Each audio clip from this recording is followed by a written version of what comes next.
Good morning, everyone. In the previous classes, we have completed chapter 9, mechanical properties of fluids. Mechanical properties of solid we have completed. Our next chapter is chapter number 10, mechanical properties of fluids. What is the name of the chapter? Mechanical properties of fluids. This is very important chapter. And this is new for you. आपने अभी इसके बारे में नहीं पढ़ा होगा. This is the very important और higher classes के लिए भी इंपॉर्टेंट है. So many numericals will come from this chapter in competitions. तो इस चैप्टर को आपको अच्छे से देखना है, अच्छे से समझना है. तो सबसे पहले हम बात कर रहे हैं प्रॉपर्टीज ऑफ फ्लूइड्स. तो we should know about the fluids ना. सबसे पहले तो हमें यह जानना चाहिए कि हम फ्लूइड्स किसे कहते हैं. क्लियर. तो सबसे पहले हम बात करते हैं फ्लूइड्स की. What is the meaning of fluids, जो कि नेम ऑफ द चैप्टर हमें पता होना चाहिए. फ्लूइड्स, आप किस चीज को फ्लूइड्स बोलते हैं. Clear. Fluids word is related to the flow. Fluids का मतलब क्या है कि जो कोई भी चीज जो फ्लो कर सकती है, that is known as the fluid. मतलब फ्लूइड्स क्या है? It is a substance which can flow, जिसमें ये प्रॉपर्टी हो. That substance is known as the fluids. Clear. अब नाउ यू सी फ्लूइड्स में अब हमारे पास क्या हो गया. लिक्विड के केसेस में अगर हम देखें तो लिक्विड भी फ्लूइड फ्लो करता है ना. और गैसेस सॉलिड क्या होता है? Solid can not flow. तो सॉलिड को we can not say as a fluids. तो इसमें क्या होता है? Liquids and gases both are fluids. मतलब कॉमन नेम हम अगर जनरल बात करें तो जो भी प्रॉपर्टी हम अगर फ्लूइड्स की प्रॉपर्टी पढ़ रहे हैं, जो भी प्रॉपर्टी है which is related to the fluids, means that property is for the both. वह लिक्विड के लिए भी है और वो गैस के लिए भी है. बिकॉज फ्लूइड्स जो है जनरल नेम है विच can flow. And in fluids अगर हम लिक्विड की बात करें तो वो भी फ्लूइड्स है, और गैसेस की बात करें वो भी फ्लूइड्स होगा. Both are the fluids. Clear. तो आप समझ गए कि फ्लूइड्स किसे कहते हैं. फ्लूइड्स आर दो substance which can flow. Clear. And in fluids हमारे पास जो लिक्विड्स हैं and gases both are the fluids. अब हम कुछ इसकी प्रॉपर्टीज की बात कर ले रहे हैं कि what is the properties are characteristics of a fluids. Properties की देख ले रहे हैं, कुछ समझ लेते हैं. प्रॉपर्टीज ऑफ फ्लूइड्स, क्योंकि ये वर्ड आपको ये कंसेप्ट पता होना चाहिए फ्लूइड्स से रिलेटेड कि फ्लूइड्स क्या है और उसकी क्या क्या प्रॉपर्टी हैं. विच properties is followed by the fluids for better understanding of this chapter. तो फ्लूइड्स में क्या होता है कि जो एटम्स या मॉलिक्यूल्स होते हैं, they are arranged in the random manner. Clear. Because of that they are free to move. आपने पढ़ा होगा लिक्विड, सॉलिड एंड गैसेस या सॉलिड, लिक्विड, गैस का atomic structure on the basis, ये classification on the basis of atomic arrangement. तो हम क्या कहते हैं कि सॉलिड में जो एटम्स होते हैं दैट आर टाइटली बाउंड और उनका जो पैटर्न है वो आपका फिक्स है. बट इन केस ऑफ क्या होता है, उनका अरेंजमेंट है वो फिक्स है. But in case of liquid and gases their arrangement is random. Clear. तो हम बात करते हैं एटम और मॉलिक्यूल्स का जो अरेंजमेंट है दैट इज रैंडम. पहला क्या हो सकता है प्रॉपर्टीज में? Random arrangement. Random arrangement of atoms and molecules. Atoms और मॉलिक्यूल्स का जो अरेंजमेंट होता है in fluids that are random. Next property क्या होता है? Fluids can not withstand tangential और shearing stress for an indefinite period. It begin to flow when a shearing stress is applied. Sharing stress आपने सुना था ना कि क्या होता है, अगर हम किसी बॉडी के ऊपर टेंजेंशियल फोर्स अप्लाई करते हैं तो उसका क्या होता है, their shape will change. But in case of अगर हम लिक्विड की बात करें तो बिकॉज ऑफ शेयरिंग स्ट्रेस क्या होगा, they will start to flow, वो मूव करना शुरू कर देते हैं। But in case of solid they don't move, they change their shape only. Clear. अब क्या होता है, fluids has no definite shape, liquid में भी है, जो ही आपने पढ़ा होगा properties of solid liquid and gases में, कि liquid and gases both have no definite shape, have no definite. तो उसका शेप क्या होता है, the shape of the containing vessel in which they are placed. ठीक, they have no definite shapes. It ultimate assume the shape of the containing vessel, या जिस vessel में इसको प्लेस किया जाता है, they take the shape of that vessel. ठीक, and so the fluids has no modulus of rigidity, that's why that is they have no modulus of rigidity, क्योंकि rigid होना चाहिए, body should be rigid, modulus of rigidity. ये important point है कि what is the value of rigidity, modulus of rigidity, या shearing stress in case of a fluids, तो that has no. अब ये देखिए, fluids can exert or a force in a direction perpendicular to its surface, so fluids does have a bulk modulus of elasticity। ये भी एक important point है, इसको भी हम लिख लेते हैं कि क्या होता है, fluids always exert a force on the surface of a containing vessel in a perpendicular direction, या perpendicular to its surface। और आपने बल्क मॉडुलस ऑफ इलास्टिसिटी में यही तो पढ़ा है कि normal stress upon strain is there. तो नॉर्मल स्ट्रेस क्या होता है, दैट इज द प्रेशर। तो हम ये कह सकते हैं कि फ्लूइड्स हैव द, कौन सी इलास्टिसिटी होगी, bulk modulus of elasticity. Young हम नहीं होगा, मॉडुलस ऑफ रिजिडिटी नहीं होगा, it has only one modulus of elasticity, जो कि आप पढ़ चुके हैं, that is the bulk modulus of elasticity. तो चलिए इस पॉइंट को भी लिख लेते हैं कि fluids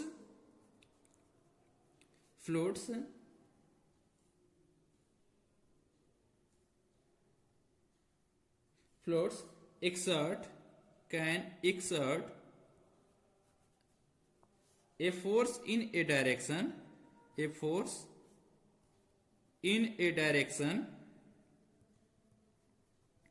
perpendicular to the surface, perpendicular, याद रखिएगा, perpendicular to its surface, so they have कौन सी मॉडुलस ऑफ इलास्टिसिटी होगी, a bulk modulus of, they have bulk modulus of elasticity.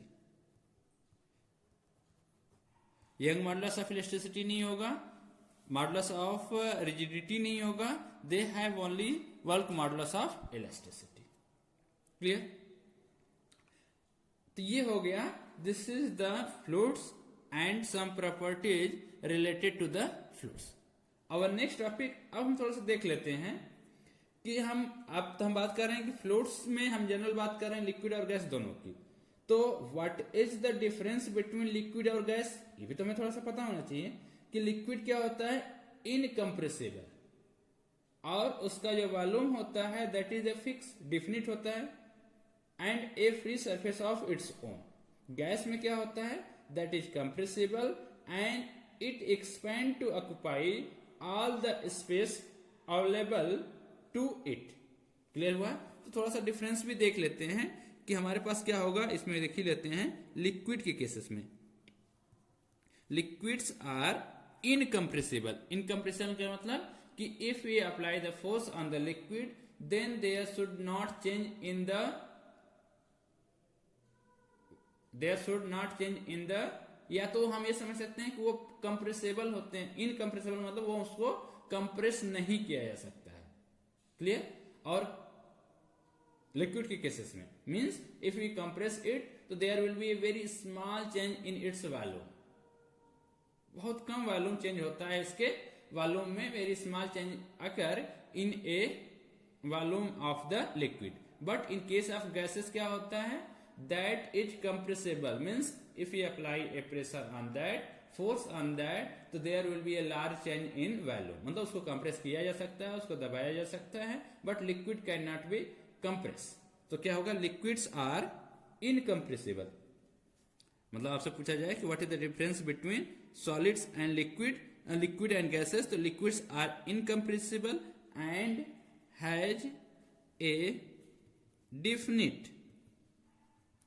has a definite volume,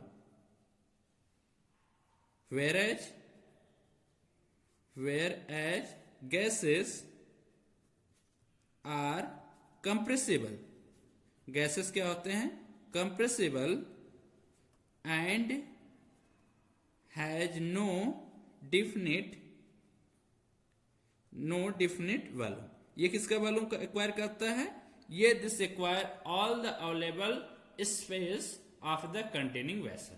but liquid के साथ ऐसा नहीं है कि वो कंटेनिंग वेसल्स के पूरे स्पेस को ऑक्युपाई करे. तो this is the difference between fluids में आपके लिक्विड और गैसेस के बीच में है, कंप्रेसिबिलिटी और नॉन कंप्रेसिबिलिटी का, और डेफिनेट वॉल्यूम का और इनडेफिनेट वॉल्यूम का. तो ये हो गया. अब हमारा नेक्स्ट टॉपिक है, चलिए नेक्स्ट टॉपिक हम पढ़ लेते हैं, थ्रस्ट ऑफ ए लिक्विड. ठीक, ये आपके फ्लूइड्स में भी ट्रू है, मतलब गैसेस के लिए भी हम बात कर सकते हैं. तो ये आपका थ्रस्ट में क्या है? अब आपको पता है कि जो लिक्विड होता है, लिक्विड की हम बात कर रहे हैं, तो इन केस ऑफ लिक्विड क्या होता है? लिक्विड एक्सर्ट ए फोर्स या प्रेशर. ठीक, फोर्स एक्सर्ट करता है and per unit that force is known as the pressure. Pressure on any surface in contact. Clear? ये तो हमें पता है कि जितने भी कांटेक्ट में इसके सरफेसेस होते हैं, on that surface liquid produces a force और this force act perpendicular to the surface. ये हमें पता होना चाहिए कि जो फोर्स लिक्विड एक्सर्ट करता है on it's surface of contact, then the direction of that force is always perpendicular to the surface, means perpendicularly on the surface. This force exerted by the liquid on any surface of contact in perpendicular direction, that is known as the thrust. मतलब the total force, इसको हम ये बात कहते हैं, the total force. What is the meaning of thrust? The total force exerted by a liquid. अब ये थोड़ा समझ सकते हैं. Total force perpendicular to the surface which acts perpendicular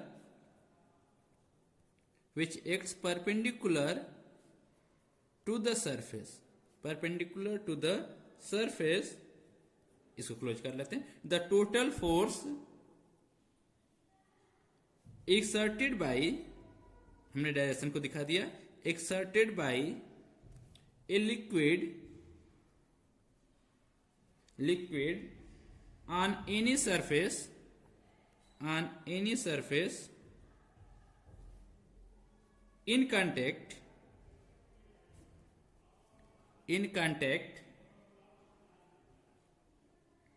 with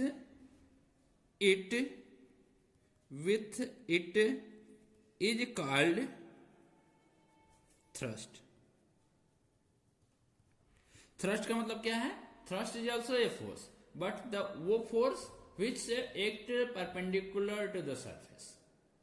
अगर वो perpendicular to the surface act नहीं करेगा तो that force is not said to be thrust.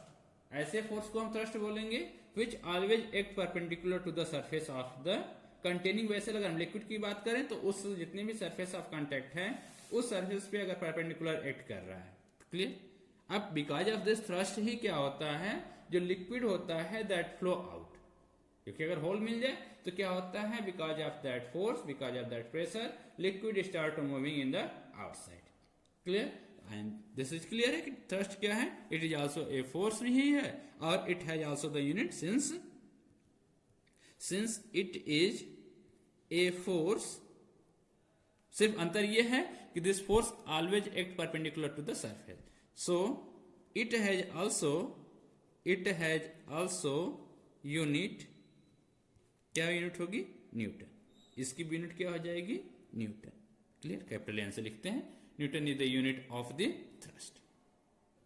चलिए, I said you कि जो लिक्विड होता है that exert a force perpendicular to the surface of contact, हम यही बात कर रहे थे ना। अब चलिए we have to prove this कि अगर मान लीजिए लिक्विड इक्विलिब्रियम में है, that means it is in rest, then it always exert a force perpendicular to the surface of the container at every point. हमें ये मानना है कि जो लिक्विड होगा that exert a force perpendicular to its surface of container at every point. अब इसको proof करते हैं कि हाउ इट इज करेक्ट। तो सबसे पहले हम बात करते हैं, we are taking a liquid in a containing vessel. वहां पे हमने एक पॉइंट ओ लिया है एंड एक्चुअली हमारा होना चाहिए कि दिस फोर्स ओ पे जो है लिक्विड पॉइंट ऐसे फोर्स अप्लाई कर रहा है परपेंडिकुलर टू दिस सरफेस, लेकिन हम ये कह रहे हैं कि it is not acting perpendicular to the surface, it makes an angle theta with the surface. Clear? हमें प्रूफ करना है कि it always act perpendicular to the surface, but हम मान लेते हैं कि liquid exert a force F on the bottom surface जो है in an incline direction O A, perpendicular नहीं। देन द सरफेस एक्सर्ट, अब मान लीजिए अगर लिक्विड सरफेस पे अगर फोर्स अप्लाई करेगा तो this surface will also apply a force in opposite direction, equal and opposite forces. This is from the Newton's third law of motion, कि अगर लिक्विड फोर्स अप्लाई कर रहा है किसी सरफेस पे तो then surface will also apply equal and opposite forces. तो ये क्या होगा, अगर लिक्विड अप्लाई कर रहा है force in A direction O A तो this surface will apply a force along the direction of O B, O B direction में फोर्स लगाएगा। यहां तक तो क्लियर हो गया। तो ये क्या हो गया, दिस इज द आर क्या है, this is the reaction force, this is the reaction due to the force applied by the surface. ये F is the force applied by the surface and R is the reaction produced due to the surface of the containing vessel. Clear? अब देखिए R जो है that makes with the horizontal angle theta, तो R के दो component हो सकते हैं, एक OC एंड एक horizontal कंपोनेंट OC और ये वर्टिकल कंपोनेंट OD। चलिए इतना पहले लिख लेते हैं कि हमारे पास क्या है, F be the force, let liquid exert a force capital F along कितनी इस डायरेक्शन में, ओ ए डायरेक्शन में। Due to this reaction force capital R along किस डायरेक्शन में, O B, produced due to surface। ठीक, यहां तक तो क्लियर है। नाउ डिवाइडेड वेक्टर R जो है, R has two rectangular component, R has two rectangular component, ये आपने सेकंड चैप्टर में पढ़ा होगा, रेक्टेंगुलर कंपोनेंट में division, rectangular component, R has two rectangular components. पहला क्या है, that is the tangential component, first is tangential मतलब हॉरिजॉन्टल कंपोनेंट, टेंजेंशियल कंपोनेंट, और टेंजेंशियल कंपोनेंट में क्या है, दिस इज द OC और ये क्या हो जाएगा, R cos ऑफ थीटा, यह हॉरिजॉन्टल कंपोनेंट, ये तो आपने पढ़ ही लिया होगा। Next is the vertical component या normal component, second is the normal component. दो कंपोनेंट हो गया, along OC and along OD, और ये क्या हो जाएगा, R साइन ऑफ थीटा। ठीक है, अब आप ये समझिए कि दो कंपोनेंट हो गए, एक OD डायरेक्शन में, एक OC डायरेक्शन में। अब हमारे पास OC डायरेक्शन में अगर हमारे पास फोर्स लग रहा है तो क्या होगा, it has tendency to move the liquid ना। अभी हमने बात किया था कि अगर लिक्विड पे अगर हम टेंजेंशियल फोर्स अप्लाई करते हैं तो क्या होता है, इट हैज नो रिजिडिटी, सो ये शियर नहीं होगा, ये शेप में चेंज नहीं करेगा, it will start to move. तो क्या होगा, due to R cos theta surface liquid starts to move। But हम क्या बात कर रहे हैं, but we are talking about कि liquid at rest, but we suppose that, ये तो हमने माना था कि liquid is at rest, we suppose that liquid is at rest. तो मतलब लिक्विड अगर रेस्ट में है तो क्या होना चाहिए, that means R cos theta should be equal to 0, तभी तो रेस्ट में रहेगा, otherwise it will start to move. अब ये देखिए आर कभी 0 नहीं हो सकता ना, रिएक्शन फोर्स तो 0 होगा नहीं, therefore this should be cos of theta should B 0। Clear. अब कॉस थीटा अगर 0 है तो व्हाट शुड बी द, या इसको हम लिख सकते हैं कॉस ऑफ 90 डिग्री का वैल्यू 0 आता है ना, तो थीटा बराबर कितना हो गया 90 डिग्री।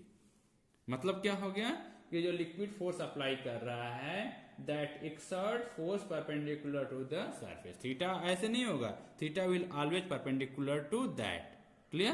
तो जो फोर्स की डायरेक्शन होगी ओ ए की डायरेक्शन, ओ ए आपका किसी इंक्लाइंड एंगल पे न हो करके that should be perpendicular to the surface, which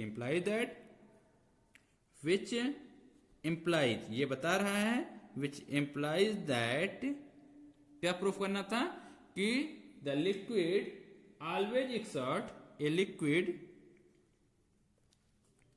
always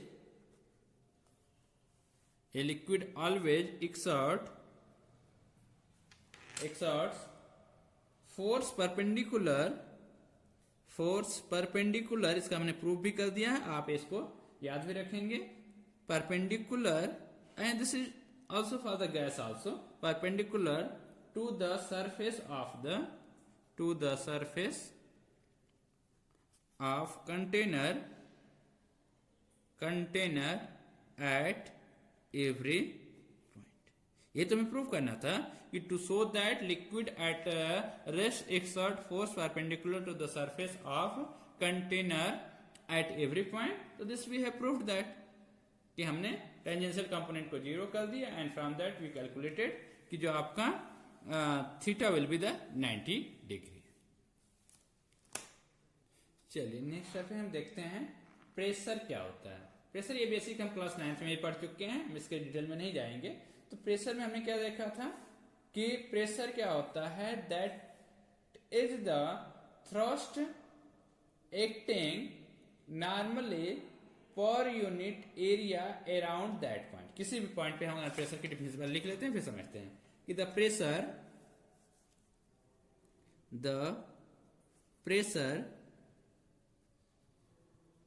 लिख लेते हैं, फिर अच्छे समझते हैं। The pressure at a point,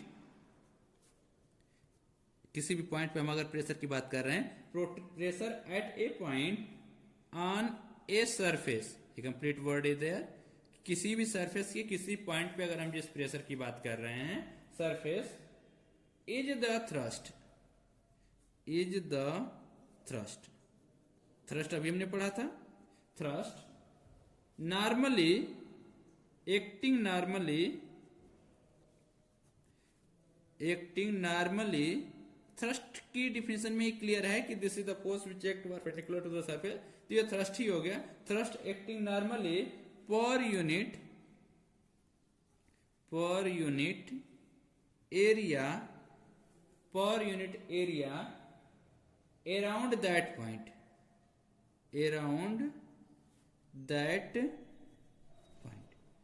उस पॉइंट के चारों तरफ यूनिट एरिया पे जो भी थ्रस्ट अप्लाई होता है, then that is the pressure. That is pressure is equal to P से सिंबल यूज करेंगे, P is equal to F upon A, where F is the thrust acting on a area A। किसी surface area पे A पे अगर F force act कर रहा है normally, then the pressure will be equal to F upon A. This is the expression for the pressure P is equal to F upon A. अब अगर मान लीजिए if the force is not distributed uniformly over the given surface, तो क्या होगा, the pressure will be different at different point। आप समझ रहे हैं कि कि मान लीजिए अगर कोई सरफेस है, ये पूरा सरफेस है, यहाँ पे कुछ और फोर्स लग रहा है, यहाँ पे कुछ और फोर्स लग रहा है, तो यहाँ मान लीजिए हमने इसको थोड़ा सा दबाया, यहाँ पे प्रेशर कुछ और होगा, जो भी हम फोर्स लगाए हैं on the unit area of this surface. यहाँ पे मान लीजिए हमने इसको tightly we have apply a large amount of force, तो यहाँ पे प्रेशर और होगा, their effect will be different, तो यहाँ पे प्रेशर और होगा, तो means pressure will be different at different point. और अगर ऐसी केसेस है तो ओवरऑल अगर हम प्रेशर की बात करेंगे तो in terms of some other factor भी लिख सकते हैं कि क्या होगा प्रेशर एट दैट पॉइंट। अगर हम बात करें, या तो इसको रहने देते, चलिए इसमें या एक डिफिनेशन और है, P is equal to, also we have P pressure P is equal to limit delta A tends to 0 delta F upon delta A, अभी हम समझा रहे हैं क्या है, is equal to DF upon DA। क्लियर? ये हम किसी सरफेस एरिया की बात कर रहे हैं, डेल्टा A पे if we apply a force delta F, then the total force या pressure act at that point will be equal to limit। जब हम डेल्टा ए को इस मान लेते हैं, या इसको डिफरेंशिएशन आपने पढ़ा होगा, तो डिफरेंशिएशन की डिफिनेशन यही है कि D F upon D A, मतलब small change in the force upon small change in the area. Clear? अब मेन हमारा जो कंफ्यूजन होता है, now you see pressure is equal to क्या है, फोर्स अपॉन एरिया। फोर्स क्या होता है, it is a vector quantity. Area vector की अगर हम बात करें तो ये भी आपका वेक्टर क्वांटिटी होता है, तो ये वेक्टर क्वांटिटी अगर है तो pressure should be also a vector. Clear? But this is not the true. Pressure क्या है, pressure is a scalar quantity. Pressure is what, this is a scalar quantity. क्यों? इसका रीजन समझते हैं। क्योंकि फ्लूइड्स प्रेशर जो होता है at a particular point in the fluid have the same magnitude in all the direction. मतलब क्या है, इसका जो मैग्नीट्यूड है that does not depends on the direction, it is same in all the direction. ठीक? Clear? And this shows a definite direction, this shows that a definite direction is not associated with the fluid pressure. Throw force is a vector quantity, only the magnitude of the normal component of the force appears here. In a pressure, अभी हमने बात किया ना pressure में, fluid pressure में, liquid pressure में, कि it's vertical component ही आपका या नॉर्मल कंपोनेंट ही होता है। मीन्स यहाँ पे क्या हो गया, डायरेक्शन भी फिक्स हो गया, और आपका प्रेशर का जो मैग्नीट्यूड होता है दैट अभी हम आगे पढ़ेंगे एक पास्कल लॉ, तो from that it will be clear कि एट एवरी पॉइंट जो लिक्विड प्रेशर होता है वो सेम होता है। तो यहाँ पे हमारा मैग्नीट्यूड भी फिक्स हो गया और आपका डायरेक्शन भी फिक्स हो गया, it is always perpendicular to the surface. इसलिए अगर डायरेक्शन भी सेम है, मैग्नीट्यूड भी सेम है, दैट्स व्हाई ये वेक्टर क्वांटिटी का कांसेप्ट नहीं है। क्योंकि वेक्टर के क्या होना चाहिए, that quantity should depends on the direction and that should depends on the magnitude, दोनों होना चाहिए। बट इसमें कोई डायरेक्शन तो फिक्स ही है। ठीक? That does not varies, magnitude भी आपका फिक्स होगा। That's why pressure is a scalar quantity, it is not a vector quantity. अब इसकी यूनिट की बात करें तो न्यूटन पर मीटर स्क्वायर होता है। ठीक? और या तो ऐसा यूनिट में इसको पास्कल भी बोलते हैं। ठीक? पी ऐसे लिखते हैं, पास्कल। ठीक? अब प्रैक्टिकल एप्लीकेशंस भी हम जानते हैं, क्लास 9 में प्रेशर के प्रैक्टिकल एप्लीकेशंस को हम देख चुके हैं। क्या होगा कि अगर हमें प्रेशर को बढ़ाना है, टू इफेक्ट आर देयर, या तो हमें प्रेशर को कम करना है या तो प्रेशर को बढ़ाना है। तो अगर प्रेशर को बढ़ाना है तो वी विल या तो इंक्रीज करें फोर्स को, अगर मान लीजिए फोर्स को इंक्रीज ना कर पाए तो we can decrease the area. और अगर प्रेशर को कम करना है तो फोर्स में विदाउट चेंज करिए हम एरिया को चेंज करके हम प्रेशर को इंक्रीज कर सकते हैं या डिक्रीज कर सकते हैं। अगर प्रेशर इंक्रीज करना है तो we have to reduce the area, और अगर प्रेशर इंक्रीज करना है तो we have to pressure decrease करना है तो we have to increase the area. तो on this basis we have different applications are there. जैसे कि हम बात करते हैं कि शार्प नाइफ में क्या होता है, जो शार्प नाइफ होती है that cuts better than A blunt one. मोटी अगर चाकू है, नाइफ है, तो उससे बेटर वर्क करती है अगर आपकी शार्प नाइफ है। क्यों? शार्प नाइफ में क्या होता है, एरिया जो होता है दैट इज स्मॉल, तो उसके द्वारा जो प्रेशर अप्लाई करता है that is large in comparison to this. अब अगर रेलवे ट्रैक्स में भी आपने देखा होगा that laid are the wooden sleeper, ठीक, वुडन स्टीपर पे उसको लगाया जाता है। क्यों? क्योंकि this spread force due to the weight of the train on the large area, और अगर area hence reduces the pressure considerably and this terms prevent the yielding of the ground under the weight of the train। क्यों train जो होती है that, जो train की railway track होता है that is attached with the wooden, क्योंकि अगर फोर्स जो होता है, प्रेशर जो होता है that spread on the wooden, और ये ग्राउंड पे इफेक्ट नहीं पड़ता है, जो दैट्स व्हाई जो आपकी रेलवे ट्रैक होता है वो धंसता नहीं, डीप में नहीं जाता। अब देखिए, it is difficult for a man to walk on sand while a camel walks easily on the sand. क्यों? क्योंकि मैन के केसेस में जो पंजे होते हैं, पैर होता है, that is smaller than the man का जो स्मॉलर होता है देन द कैमल, तो कैमल का हैवियर होता है। तो दिस अप्लाई ए, अगर एरिया ज्यादा है तो it apply a small pressure on the sand, but in case of man apply a large amount of pressure on the sand, so ये डीप तक चला जाता है। बट कैमल के केसेस में क्या होता है, that does not go deep in A sand.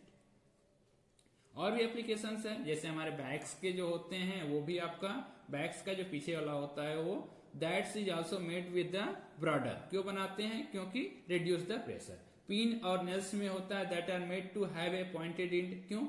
To reduce the pressure. Clear? So these are all the basics of the some practical applications of the pressures in our daily life.